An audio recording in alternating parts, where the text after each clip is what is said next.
नमस्कार.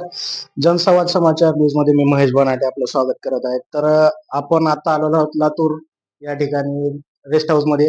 तर आपल्या सोबत आहेत प्रहार संघटनेचे अ, जिल्हा अध्यक्ष. काय नाव आहे सर आपलं? मी राजाभाऊ चौगुले, प्रहार जनशक्ती पक्ष लातूर जिल्हा प्रमुख म्हणून 2017 पासून मी या लातूरचं काम करतोय. खरं तर आपल्याला मी सांगू इच्छितो, आज या शासकीय विश्रामगृह लातूर या ठिकाणी आमच्या लातूर तालुक्याचे अध्यक्ष किशोर सुरवशे, आमच्या जिल्ह्याचे कार्याध्यक्ष बालाजी जाधव यांच्या आणि माझ्या उपस्थितीमध्ये आज तालुक्याच्या काही या ठिकाणी आम्ही निवडी केलेल्या आहेत. त्यापैकी तालुक्याचे सरचिटणीस म्हणून आम्ही राहुल मस्के यांची एक युवा नेतृत्व, धनेगाव या गावचे सुपुत्र यांची आज आम्ही या ठिकाणी तालुका सरचिटणीस म्हणून त्यांची निवड केलेली आहे. व आमचे भाचे यांची तालुका संघटक म्हणून गायकवाड यांची तालुका संघटक म्हणून त्यांची आज मी या ठिकाणी सर्वानुमते निवड केलेली आहे. मी या दोघांनाही प्रहार जनशक्ती पक्षाच्या वतीनं शुभेच्छा देतो. यांनी भविष्यामध्ये गोरगरिबासाठी, सर्वसामान्यांसाठी, माझ्या दिव्यांग बांधवांसाठी यांनी काम करावं. ज्या ज्या ठिकाणी शेतकऱ्यावर अन्याय होतो किंवा दिव्यांग बांधवांना कुठं जर न्याय भेटत नसेल तर त्या ठिकाणी हे लोक जाऊन त्या ठिकाणी तुम्हाला सांगतो त्यांना न्याय देण्याचा काम करावं. मी आपल्याला या सांगू इच्छितो, 2017 पासून प्रहार संघटना लातूर जिल्ह्यामध्ये काम करत आहे. खूप चांगल्या पद्धतीने आमचं या ठिकाणी सामाजिक काम आहे आणि सामाजिक काम करत असताना या ठिकाणी आम्ही राजकीय क्षेत्रामध्ये देखील घुसलो. चाकूर नगरपंचायतच्या माध्यमातून या त्या ठिकाणी प्रहारची नगरपंचायत आमची आहे. आमचा नगराध्यक्ष, 6 नगरसेवक त्या ठिकाणी आहेत. आणि आताच आपल्याला माहित आहे लातूर जिल्ह्यामधली एक नगरपंचायत आणि 4 नगरपरिषदचे इलेक्शन झाले. त्यापैकी उदगीर नगर परिषद आम्ही ताकदीनं त्या ठिकाणी नगराध्यक्ष पदाचा उमेदवार दिला आणि इतर आम्ही 5 उमेदवार दिलो. उदगीर नगर परिषद देखील आम्ही ताकदीनं त्या ठिकाणी लढलो. आम्हाला अपेक्षा आहे त्या उदगीर नगर परिषदेमध्ये 21 तारखेला निकाल आहे. त्या निकालामध्ये आम्हाला अपेक्षा आहे की आमच्या किमान त्या ठिकाणी 2-3 जागा लागतील अशी आम्हाला अपेक्षा आहे. आणि येणाऱ्या काळामध्ये तुम्हाला सांगतो, प्रहार संघटना सर्वसामान्यांसाठी, गोरगरिबांसाठी आणि दिव्यांग बांधवांसाठी ही प्रहार संघटना लढणार आहे. सर्व माझे युवक, माझ्या युवकांना सोबत घेऊन मी पुढच्या काळामध्ये आमच्या जिल्ह्यामध्ये आणखी संघटन कसं मजबूत होईल त्या गोष्टीकडे आम्ही लक्ष घालणार. सर माझा एक प्रश्न आहे तुम्हाला. आज जो मतदानाचा जो निकाल आहे, उदगीर, निलंगा असेल, औसा असेल, यावर तुमचा काय म्हणणं आहे?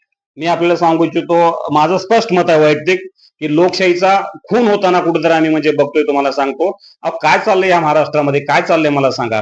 तुम्ही निवडणुका डिक्लेअर करताय, तुम्ही मतदानाच्या तारीखा डिक्लेअर करताय, लोकांना प्रचाराला लावताय आणि शेवटच्या टप्प्यात तुम्ही असं म्हणजे एक पत्र काढताय आणि सांगताय की नाही आता आम्ही निवडणुकीला स्थगिती दिली आणि पुढच्या 20 दिवस आम्ही पुढे इलेक्शन ढकललंय. मी तर तुम्हाला सांगू इच्छितो, हे सध्याचं जे सरकार आहे हे सरकार खूप बका सरकार आहे. तुम्हाला सांगतो, लोकशाहीचा कुठंतरी तुम्हाला सांगतो या ठिकाणी म्हणजे महाराष्ट्रामध्ये खून होताना आपल्याला दिसत आहे.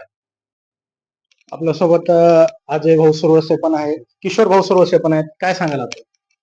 आज प्रहार जनशक्ती पक्ष लातूर तालुक्याच्या कार्यकारिणीवरती काही प्रमुख पदाधिकाऱ्यांची निवड करण्यात आली.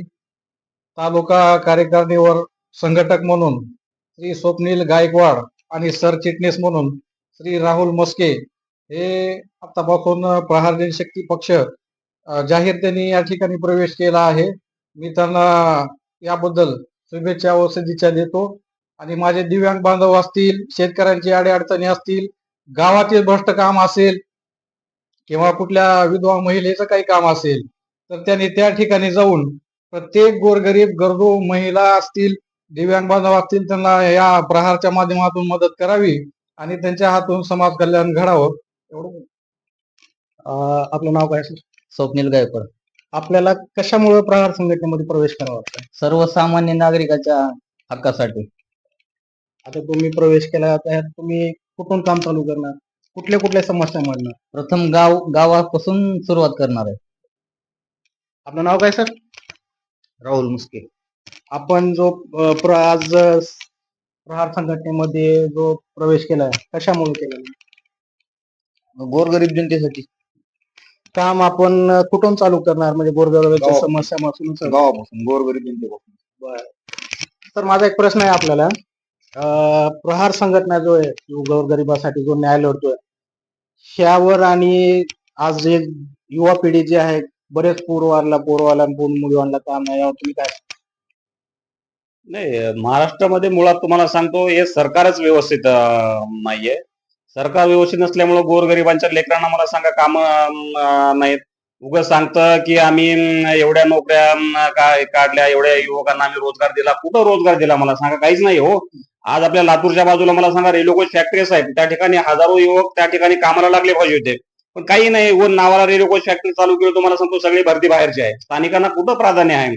त्यामुळं हे सरकार आमचं तर तुम्हाला सांगतो सरकारवरच हे आहे. जे सत्तेत बसले तुम्हाला सांगतो सत्तेत लोक काहीच कामाचे नाहीत. अहो निवडणुकीमध्ये लोक हे महाराष्ट्राचा मुख्यमंत्री 2 डिसेम सांगतात. अहो सत्तेच्या चाव्या आमच्याकडे आहेत.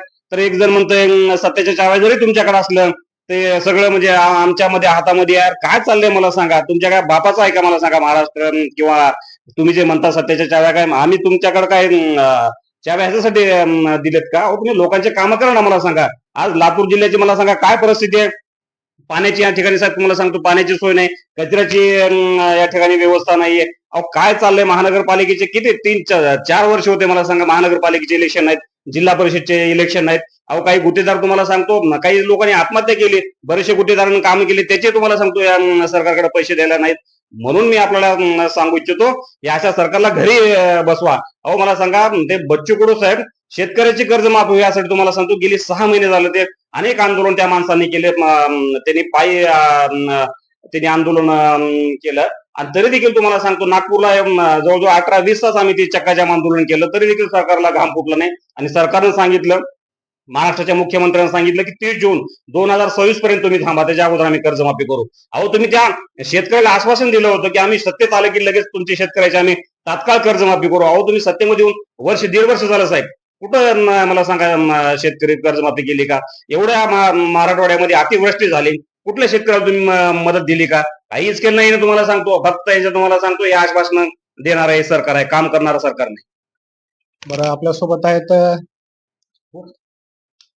बरं आज पाऊस जो झालेला आहे लातूरमध्ये सगळीकडेच यावर सरकारने म्हणलं होतं की शेतकऱ्यांना अनुदान मिळेल यावर काय सांगाल तुम्ही? काहीच दिलं नाही. फक्त यांनी घोषणा केल्या तुम्हाला सांगतो पाऊस अतिवृष्टी झाली महाराष्ट्राचा मुख्यमंत्री आला अनेक मंत्री आले साहेब. मी सांगतो हे रस्त्याच्या खाली देखील उतरले तो त्या फक्त त्या रस्त्याच्या थोडं खाली उतरले आणि तिथूनच ते शेतीची पाहणी केली निघून गेले लोक.